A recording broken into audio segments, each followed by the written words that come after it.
प्यारे बच्चों, समांतर श्रेणियों के अंतर्गत प्रश्नावली 5.2 का प्रश्न क्रमांक 3 यहाँ पे हम देख रहे हैं, जिसमें निम्नलिखित समांतर श्रेणियों में रिक्त खानों के पदों को ज्ञात करना है। यहाँ पे पहला जो समांतर श्रेणी हमें दी गई है 2 खाली स्थान 26। तो इस प्रकार से इसमें हम देख रहे हैं यहाँ पे प्रथम पद 2 है। चूँकि समांतर श्रेणी का व्यापक रूप a plus D a plus 2d होता है, यहाँ पे a का मान 2 है तो a प्लस 2d का मान 26 हमें ज्ञात है। तीसरा पद, अब यहाँ पे a का मान यदि रखते हैं तो 2 धन 2d बराबर 26 होगा और पक्षांतर करने पर 2d बराबर हमें 26 ऋण 2 प्राप्त होगा। पक्षांतर करके सरल करेंगे तो 2d बराबर 24 प्राप्त होगा। 2 का पक्षांतर करेंगे 24/2 लिखेंगे, कैंसिल करने पर 12 बार कैंसिल हो जाएगा तो d का मान हमें यहाँ से 12 प्राप्त हो जाता है। इस प्रकार से दूसरा पद a प्लस डी अर्थात 2 धन 12 बराबर 14 प्राप्त होगा। तो बच्चों, अब यहाँ पे इसका दूसरा प्रश्न हम देखेंगे, जिसमें रिक्त स्थान दिया है 13 दिया है और रिक्त स्थान फिर 3 दिया है। तो यहाँ पे हमें 4 पद ज्ञात हैं क्रम से a plus D a plus 2d और a प्लस 3d। तो चूँकि यहाँ पे a प्लस डी का मान हम दूसरा पद 13 देख रहे हैं और चौथा पद a प्लस 3d बराबर 3 देख रहे हैं, तो इसको समीकरण क्रम से हम 1 और 2 दे दें और घटाने पर a से a यहाँ पर कैंसिल हो जाएगा। d में से 3d घटाएंगे, ऋण 2d प्राप्त होगा और बराबर 13 में से 3 घटाने पर 10 प्राप्त होगा। इस प्रकार से ऋण 2 का यदि हम पक्षांतर कर दें तब d बराबर 10/2, अतः कैंसिल करने पर 5 बार कैंसिल हो जाता है तो ऋण 5 हमें यहाँ से d का मान प्राप्त हो गया। अब हम किसी एक समीकरण a प्लस डी बराबर 13 में d का यदि मान रख देते हैं तब हमें a का मान यहाँ से ज्ञात हो जाएगा। तो d का मान ऋण 5 रखने पर पक्षांतर करेंगे 13 धन 5 होगा, अतः 18 हमें a का मान प्राप्त होगा। अब यहाँ से हमें a और d के मान मिल गए हैं, तब इस श्रेणी का हम तीसरा पद ज्ञात करेंगे a प्लस 2d की सहायता से। यहाँ पे a और d का मान रखेंगे तो 18 धन 2 गुणित ऋण 5, अतः लिखेंगे 18 ऋण 10 बराबर 8। इस प्रकार हमें पहला पद यहाँ पे 18 प्राप्त हो जाएगा और 8 हमें तीसरा पद मिल जाएगा। हम बात करते हैं तीसरे प्रश्न की, जिसमें समांतर श्रेणी में पहला और अंतिम पद ज्ञात है। यहाँ a बराबर हमें ज्ञात है 5 और अंतिम पद चूँकि चौथा पद है तो a प्लस 3d बराबर 9 सही 1/2 हमें यहाँ पे ज्ञात है, जिसे सरल करेंगे तो 9 दूनी 18 और 1 19/2 होगा।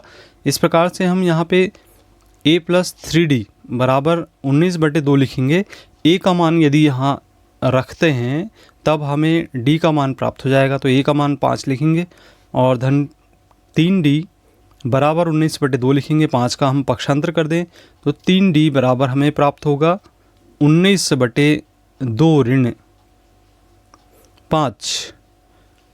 इसका हम लघुत्तम ले लें तो 2 प्राप्त होगा, भाग देंगे 1 बार जाएगा 19 ऋण, फिर 1 का भाग 2 बार जाएगा। इस प्रकार से 19 ऋण 10/2 अर्थात 9/2 मिलेगा। 3 का पक्षांतर कर दे तो 9/2 गुणित 3 आ जाएगा, 3 से 9 कैंसिल हो गया 3 बार, तो 3/2 d का मान होगा। इस प्रकार हम यहाँ पे दूसरा और तीसरा पद आसानी से ज्ञात कर सकते हैं। तो दूसरा पद a प्लस डी है, जिसे हम 5 धन 3/2 बराबर 13/2 लिखेंगे और इसका तीसरा पद होगा a धन 2d बराबर 5 धन 2 गुणित 3/2, अतः इसे कैंसिल करने पर 5 धन 3 बराबर 8 प्राप्त होगा। इस प्रकार से हमें दोनों मान प्राप्त हो गए। 13/2 को ज़रूर हम भाग देकर 6 सही 1/2 लिख सकते हैं। अब इसमें हम चौथे प्रश्न की बात करते हैं। तो पहला पद यहाँ पे ऋण 4 ज्ञात है और छठवां पद ज्ञात है a प्लस 5d बराबर 6। यहाँ पे क्रम से हमने समांतर श्रेणी के पदों को मान लिया कि a plus D a plus 2d a plus 3d a plus 4d a plus 5d हैं। तब इसके अनुसार यहाँ पे a प्लस 5d का मान 6 ज्ञात है, a का मान ऋण 4 रखने पर हमें यहाँ से d का मान प्राप्त हो जाता है, जैसा कि पूर्व प्रश्नों में हमने किया।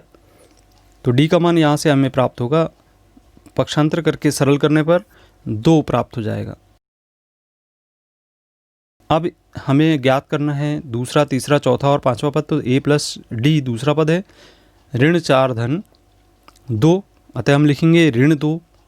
फिर a प्लस 2d अर्थात ऋण 4 धन 2 गुणित 2, ऋण 4 धन 4 घटाने पर 0 प्राप्त होगा। चौथा पद a प्लस 3d ऋण 4 धन 3 गुणित 2, अतः लिखेंगे ऋण 4 धन 6 बराबर 2।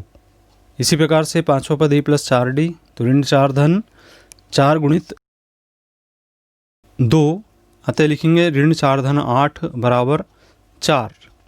इस प्रकार से क्रम से दूसरा, तीसरा, चौथा पद होंगे ऋण 2, 0, 2 तथा 4। तो इस प्रकार से ये समांतर श्रेणी यहाँ पे पूर्ण हो जाती है रिक्त स्थानों के रूप में। पांचवी जो समांतर श्रेणी ज्ञात है उसमें प्रथम पद हमें ज्ञात नहीं है और दूसरा पद 38 ज्ञात है और छठवां पद हमें ऋण 22 ज्ञात है। तो a प्लस डी का मान 38 और a प्लस 5d का मान ऋण 22 है। समांतर श्रेणी जैसे कि पूर्व में माने थे वैसे ही लिखेंगे। a से a कैंसिल करने पर घटाएंगे ऋण 4d बराबर हमें प्राप्त होगा 60, पक्षांतर करेंगे 60 बटे ऋण 4, अतः लिखेंगे भाग देने पर 15, ऋण 15 हमें d का मान प्राप्त हो जाता है। अब इस d के मान को हम यहाँ a प्लस डी में रख देते हैं, तो d का मान ऋण 15 रखने पर पक्षांतर करेंगे, सरल करेंगे तो धन 15 हो जाएगा। 38 धन 15 बराबर 53 प्राप्त हो जाएगा। इस प्रकार से हम तीसरा पद इसका ज्ञात कर सकते हैं। a प्लस 2d के रूप में मान रखें 53 धन 2 गुणित ऋण 15 बराबर 53 ऋण 30 बराबर हमें प्राप्त होगा 23। इसी प्रकार से इसका चौथा पद a प्लस 3d के रूप में ज्ञात करेंगे तो 53 धन 3 गुणित ऋण 15 बराबर 53 ऋण 45 बराबर 8 होगा। और इसका पांचवा पद a प्लस 4d के रूप में हम प्राप्त करेंगे 53 धन 4 गुणित ऋण 15 बराबर 53 ऋण 60 बराबर हमें प्राप्त होगा ऋण 7। इस तरह हमने प्रथम पद ज्ञात कर लिया। यहाँ पे a का मान 53 है और तीसरा पद हमें प्राप्त हुआ है 23, चौथा पद हमें प्राप्त हुआ है 8 और पांचवा पद हमें प्राप्त हुआ है ऋण 7। तो इस तरीके से समांतर श्रेणी पूर्ण हो जाती है।